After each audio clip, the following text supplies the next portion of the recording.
1,00,000 మంది శివభక్తులతో కలిసి మహారుద్రాక్ష పూజలో పాల్గొనండి. వెంటనే కాల్ చేసి మీ పేరును నమోదు చేసుకోండి.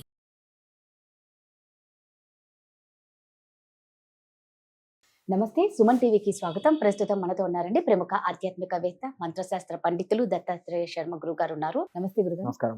నిజంగా బల్లిని చూస్తే చాలా మందికి భయం వేస్తుంది. ఎక్కడ పడితే ఈ ఎండాకాలం అయితే ఇంట్లో మనతో పాటు బల్లి కూడా తిరుగుతూ ఉంటుంది కింద.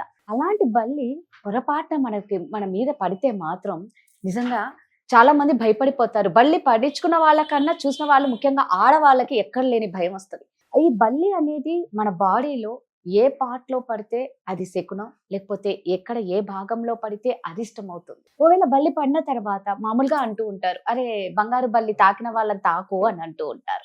మరి నిజంగా అది చేస్తే దోషం పోతుందా? ఇంకొకటి, బల్లి సౌండ్ చేస్తుంది గురుగారు. మామూలుగా అంటారు, మనం ఏదైనా మాట్లాడేటప్పుడు బల్లి కిచకిచా అనింది అంటే నువ్వు అన్న మాట నిజమవుతుంది అంటారు. శకునం పలికింది అంటారు. నిజమేనా ఇది? అంటే ఇప్పుడు మీరు చెప్పిన దాన్ని బల్లిపాటు శకునం అంటారు. బల్లి, తొండ. చాలా మంది అంటే తొండలు మనకి ఇంట్లో ఉండవు కాబట్టి మనం దాని గురించి పెద్దగా ఆలోచించాం.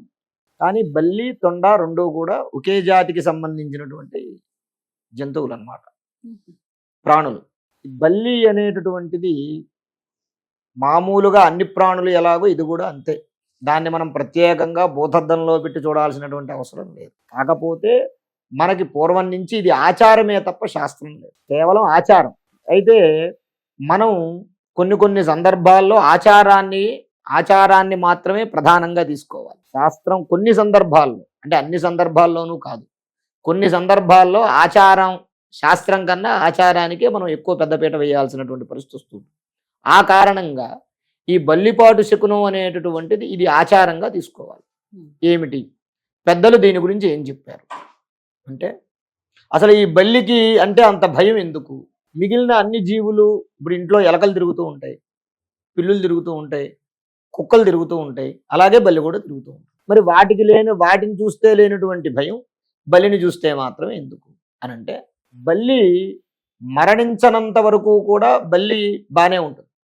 మరణించిన తరువాత అది విషపూరితం అయిపోతుంది. బల్లి యొక్క శరీరం విషపూరితం అవుతుంది. ఇప్పుడు చాలామంది మనం చూస్తూ ఉంటాం, వింటూ ఉంటాం. అన్నం వండేటప్పుడు, సాంబార్ వండేటప్పుడు, అంతా పాయసం వండేటప్పుడు, ఏదైనా పదార్థం వండుకునేటప్పుడు దాంట్లో బల్లి పడింది అనుకోండి, పడి వెళ్ళిపోతే ఏముండదు. అంటే మనం ఎలాగో తినమనుకోండి, అది వేరే విషయం. పడి చనిపోయింది అనుకోండి, అదేమవుతుందయ్యా అంటే ఒక విషాన్ని విదజిమ్ముతుంది. దాని శరీరం విషపూరితం అయిపోతుంది. అది ఆ యొక్క అన్నాన్ని, ఆ వండినటువంటి పదార్థాన్ని పట్టుకుంటుంది. దానివల్ల అది తినడం వల్ల తెలుసో తెలియకో తినడం వల్ల ఏమవుతుంది, మనిషి మరణిస్తాడు. దానికి వేరే మందులు ఉండవు, వేరే ఏముండవు. డైరెక్ట్గా శ్మశానం తీసుకెళ్ళిపోవడం, హాస్పిటల్కి తీసుకెళ్లేది ఏముండదు బల్లి పడినటువంటి పదార్థం తినటం వల్ల. ఆ కారణంగా బల్లి అంటే భయం అనేటటువంటిది ఏర్పడడానికి ప్రధానమైనటువంటి కారణం. బల్లి ఇంట్లో ఉంటే ఒకవేళ అటు తిరిగినా ఇటు తిరిగినా ఎక్కడైనా ఉంటుంది. ఇంకోటి, బల్లి మనిషి యొక్క శరీరం మీద పడితే ఏంటి అంటే, స్త్రీకి పురుషుడికి కుడి భాగం ఎడమ భాగం, నడినెత్తి మీద తప్ప ఇంకా ఎక్కడ పడినా సరే ఏమీ కాదు. బల్లి అంటే చెప్తారు, ఎడం భుజం మీద పడితే బాధ్యతలు ఎక్కువ పెరుగుతాయి, కుడిమో చేతి మీద పడితే కష్టాలు కలుగుతాయి, అలాగే అరిచేతిలో పడితే అనుకున్న పనులు అవుతాయి, డబ్బులు వస్తాయి, ఇలాంటివన్నీ చెప్తారు. ఇదంతా కేవలం ఆచార ప్రకారంగా మాత్రమే, పంచాంగంలో పెద్దలు సూచించినటువంటిది ఆచార ప్రకారంగా సూచించినటువంటిది. అది అనుభవించి సూచించింది. ఇప్పుడు శాస్త్రంలో వచ్చేది, పురాణాల్లో చెప్పేది, వేదంలో చెప్పేది, ఉపనిషత్తులో చెప్పేది పరమేశ్వరుడు ద్వారా ఖరాఖండి గది. అది ఖచ్చితంగా జరుగుతుంది, ఇలా చేస్తేరాలి అంతే. ఆచారం ఏంటయ్యా అంటే, జరగచ్చు జరగకపోవచ్చు, ఎవరికో జరిగింది, నీకు జరగాలని లేదు. ఇదైతే ఆచారం. ఇది బల్లిపాటు అనేటటువంటిది ఆచారం. దానికైతే నియమం అనేది ఏమీ లేదు. అయితే అలా మనం కొన్ని సందర్భాల్లో ఆచారాన్ని తీసుకోవాలి. బల్లి శరీరంలో ఎక్కడ పడినా సరే మనం పెద్దగా పట్టించుకోవాల్సినటువంటి పని లేదు. కానీ నడినెత్తి మీద పడి కుడివైపు వెళ్ళకూడదు. మగవాళ్ళకి కుడివైపున, ఆడవాళ్ళకి ఎడం వైపున వెళ్ళకూడదు. వెళితే ఏమవుతుంది అనంటే, ప్రాణాపాయ స్థితికి వాళ్ళు వెళతారు అనేది ఒక శాస్త్రం. ప్రాణాపాయ స్థితికి వెళతారనేది ఒక ఆచారంలో ఒక మాట, పెద్దలు చెప్పినటువంటి సూచన. కాబట్టి ఏం చెయ్యాలి? దానికి కంచిలో వరదరాజ పెరుమాళ్ళ దేవాలయం అని దేవాలయం ఉంటుంది. ఆ దేవాలయంలో ఒక మహారాజు గారు బంగారు బల్లిగా మారారని, స్వామివారి సేవ చేసుకున్నారని, అక్కడికి వెళితే బంగారు బల్లి గనక ముట్టుకుంటే బల్లిపాటు శకునం ద్వారా, అంటే బల్లి ఎక్కడ మన శరీరంలో ఏ భాగంలో పడినా సరే దాని నుంచి వచ్చేటటువంటి చెడు ప్రభావాలు నివారణమవుతాయని ఒక ఆచారం, అంటే ఒక మాట ఉంది. కాబట్టి అది వాస్తవం.